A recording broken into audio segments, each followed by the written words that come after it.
안녕하십니까, 김주성입니다. 새벽에 읽는 성경 말씀 시작하겠습니다. 오늘 아침 읽을 말씀은 호세아 1장입니다. 제목은 이스라엘. 이스라엘은 하나님과 겨루어 이기었다는 뜻이고 하나님께 매달려서 구원을 받았다는 뜻이 됩니다. 이스라엘은 하나님께서 흩으셨다는 뜻도 되고 하나님께서 심으셨다는 뜻도 됩니다. 하나님께서 흩으시고 멸망시키실 때는 그들을 구원하시기 위해 심으시는 역사를 암시하기도 합니다. 북방 이스라엘을 향하여 이스라엘이라는 메시지가 전달되고 있습니다. 새벽에 읽는 성경 말씀 제897화, 오늘은 2023년 6월 18일 일요일입니다. 호세아 1장 1절부터 11절까지 낭독합니다. 우시야와 요담과 아하스와 히스기야가 이어 유다 왕이 된 시대, 곧 요아스의 아들 여로보암이 이스라엘 왕이 된 시대에 부엘의 아들 호세아에게 임한 여호와의 말씀이라. 여호와께서 처음 호세아에게 말씀하실 때 여호와께서 호세아에게 이르시되 너는 가서 음란한 여자를 맞이하여 음란한 자식들을 낳으라. 이 나라가 여호와를 떠나 크게 음란함이니라 하시니, 이에 그가 가서 디블라임의 딸 고멜을 맞이하였더니 고멜이 임신하여 아들을 낳음에 여호와께서 호세아에게 이르시되 그의 이름을 이스라엘이라 하라. 조금 후에 내가 이스라엘의 피를 예후의 집에 갚으며 이스라엘 족속의 나라를 패할 것임이니라. 그날에 내가 이스라엘 골짜기에서 이스라엘의 활을 꺾으리라 하시니라. 고멜이 또 임신하여 딸을 낳음에 여호와께서 호세아에게 이르시되 그의 이름을 로루하마라 하라. 내가 다시는 이스라엘 족속을 긍휼히 여겨서 용서하지 않을 것임이니라. 그러나 내가 유다 족속을 긍휼히 여겨 그들의 하나님 여호와로 말미암아 그들의 하나님 여호와로 구원하겠고 활과 칼이나 전쟁이나 말과 마병으로 구원하지 아니하리라 하시니라. 고멜이 로루하마를 젖된 후에 또 임신하여 아들을 낳음에 여호와께서 이르시되 그의 이름을 로암미라 하라. 너희는 내 백성이 아니요 나는 너희 하나님이 되지 아니할 것임이니라. 그러나 이스라엘 자손의 수가 바닷가의 모래같이 되어서 헤아릴 수도 없고 셀 수도 없을 것이며 전에 그들에게 이르기를 너희는 내 백성이 아니라 한 그곳에서 그들에게 이르기를 너희는 살아계신 하나님의 아들들이라 할 것이라. 이에 유다 자손과 이스라엘 자손이 함께 모여 한 우두머리를 세우고 그 땅에서부터 올라오리니 이스라엘의 날이 클 것이미로다. 호세아 1장 1절부터 11절까지 낭독하였습니다.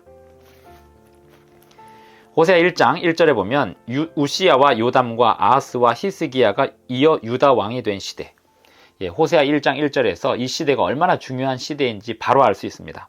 우시야, 요담, 아하스, 히스기야로 이어지던 이 시대는 북방 이스라엘과 남방 유다의 멸망이 임박해 있던 시대입니다. 북방 이스라엘은 완전히 멸망의 길을 가고 있었고 유다는 매우 위태위태한 상황에 놓여 있었습니다. 아시리아라고 하는 강대국이 매우 강력했기 때문입니다. 또한 애굽이라는 나라가 그에 못지않게 강력했던 과거의 역사를 가지고 있었습니다. 그 사이에 그 주변에 있는 또 여러 나라들의 압력을 받으며 북방 이스라엘과 남방 유다는 위태위태한 국군을 운영하고 있었습니다. 이때 북방 이스라엘을 향하여 부름을 받은 호세아는 그 부인과의 관계에서 낳은 자녀들을 통하여 하나님의 메시지가 이스라엘에게 전달되도록 호세아를 쓰셨습니다. 여호와께서 처음 호세아에게 말씀하실 때 여호와께서 호세아에게 이르시되 너는 가서 음란한 여자를 맞이하여 음란한 자식들을 낳아라. 이 호세아와 고멜이 어떻게 결혼하게 되었는지는 우리가 잘 알지 못하지만 이 둘 사이에 결혼할 때 그가 원래 음란했었는지 또는 그 이후에 음란하게 될 것을 미리 아신 하나님께서 그렇게 말씀하셨는지, 또 호세아가 고멜과 이미 결혼하려고 마음을 먹고 있는 상태에서 그 여자의 미래의 운명을 아시고 말씀하셨는지 우리는 거기까지 알 수 없으나 호세아와 고멜의 관계는 실제 관계였고 호세아가 실존 인물이듯이 고멜도 실존 인물이라고 생각할 수 있습니다. 호세아가 낳은 딸의 이름 3절을 보면 이에 그가 가서 디블라임의 딸 고멜을 맞이하였더니 고멜이 임신하여 아들을 낳음에 아들의 이름을 첫 번째 아들의 이름을 이스라엘이라 하였습니다.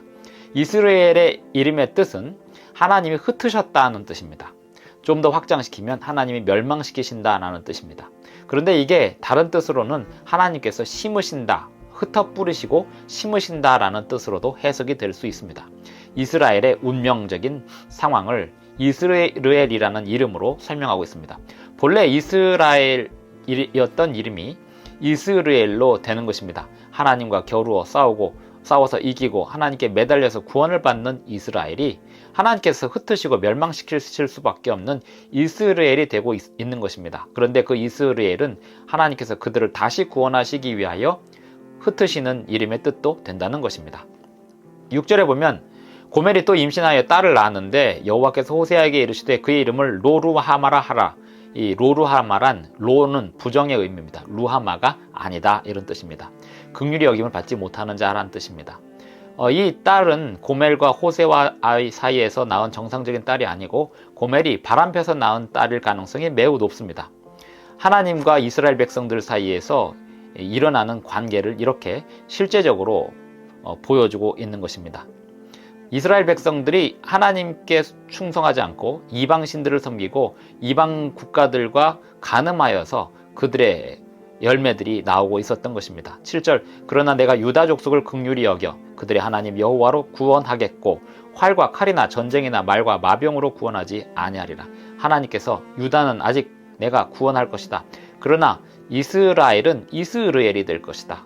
그렇게 말씀하시고 긍휼히 여김을 받지 못하는 로루하마가 될 것이다. 이렇게 말씀하고 있습니다. 경고의 의미를 보내고 있는 것입니다. 이 경고를 만약에 이스라엘이 잘 받아들인다면 회개할 수 있는 기회가 오겠지만 이스라엘은 끝내 이런 경고들을 받아들이지 않고 아시리아에게 멸망하는 길을 가게 되었습니다. 8절 고멜이 로루하마를 젖댄 후에 또 임신하여 아들을 낳으며 여호와께서 이르시되 그의 이름을 로암미라 하라. 이 로암미는 암미가 아니다 라는 뜻인데 암미는 내 백성이라는 뜻입니다. 내 백성이 아니다. 호세아의 아들이 아니었던 것입니다. 이렇게 호세아와 고멜 사이에 둘째와 셋째가 호세아의 자식이 아닌 자식들이 나오는 상황에서 하나님께서 느끼시는 그 감정과 하나님께서 느끼시는 정서가 무엇인지를 호세아의 생애 속에서 잘 나타내주고 있는 것입니다. 이스라엘 백성들은 끊임없이 간음을 행하고 있었습니다. 간음이란 하나님께 충성하지 않는 것입니다. 10절 그러나 이스라엘 자손의 수가 바닷가의 모래같이 되어서 헤아릴 수도 없고 셀 수도 없을 것이며 전에 그들에게 이르기를 너희는 내 백성이 아니라 한 그곳에서 그들에게 이르기를 너희는 살아계신 하나님의 아들들이라 할 것이라. 이에 유다 자손과 이스라엘 자손이 함께 모여 한 우두머리를 세우고 그 땅에서부터 올라오리니 이스라엘의 날이 클 것이미로다. 하나님께서 흩으셨지만 하나님께서 그들을 흩어 뿌리시고 더 많은 백성들을 구원해 내시겠다. 이런 뜻을 말해주고 있습니다. 악한 상황 또 불필요한 죄들이 계속해서 난무하는 상황 속에서 하나님께서 그들을 다시금 구원하시려고 최선을 다하시는 모습을 보여주고 있습니다. 하나님은 오늘 우리의 불편한 상황들, 우리의 죄들을 다 아십니다. 하나님께 우리가 회개하고 다 맡기고 하나님께서 모든 것을 다시 선으로 바꾸어 주실 수 있도록 하나님께 간구해야 하겠습니다. 기도하시겠습니다. 하늘에 계신 우리 아버지, 오늘도 우리에게 새 아침을 주셔서 감사합니다. 우리가 지난날 알지도 못하고 지은 모든 죄들, 그 모든 죄들을 주님 앞에 자복하오니 또 생각나게 요청하오니 다 생각나게 하시고 죄를 깨닫게 하시고 용서하여 용서를 받기를 원하오니 용서하여 주시옵소서. 또 모든 것을 선으로 바꾸시고 하나님의 놀라우신 섭리로 바꾸어 주시는 것을 보고 싶고 경험하고 싶사오니 우리의 모든 죄들을 가져가시고 주님의 의를 우리에게 입혀 주시옵소서. 예수님의 이름으로 기도합니다. 아멘. 감사합니다. 오늘도 행복한 하루 되시기 바랍니다.